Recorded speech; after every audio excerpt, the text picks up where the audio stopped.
మీకు వైసీపీ ప్రభుత్వం కావాలా వద్దా అనేది అంటే మీరు చాలా ఆలోచించి అంటే ఎందుకు అడుగుతున్నానంటే ఈ రోజున ఉప్పాడ తీర ప్రాంతం కోసేస్తే నా ఇల్లు కోల్పోవటంలా నా వాడపలిజ సోదరులు, నా పల్లికార సోదరులు నలిగిపోతూ ఉన్నారు.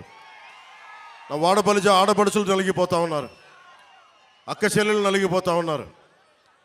నాకేమవదు. ఈ రోజున పట్టు రైతులు నలిగిపోతూ ఉన్నారు. వెళ్ళి చిత్తూరులో అమ్ముకోవాల్సి వస్తుంది. అలాగే మిర్చి రైతులకి వాళ్ళకి మార్కెట్ కావాలి దాన్ని శుభ్రపరచుకోవడానికి. అలాగే ఏ సమస్యకైనా సరే ఇంతమంది యువత ఉన్నారు. మీకు ఎన్ని పక్కనే కొత్తపల్లి SEZ ఉంది, ఎన్ని పరిశ్రమలు వచ్చినాయి, ఎంత ఉపాధి అవకాశం వచ్చింది ఒకసారి మీరు ఆలోచించండి. వీటన్నిటిని దృష్టిలో పెట్టుకొని మీకు వైసీపీ కావాలా కూటమి కావాలనేది మీరు చాలా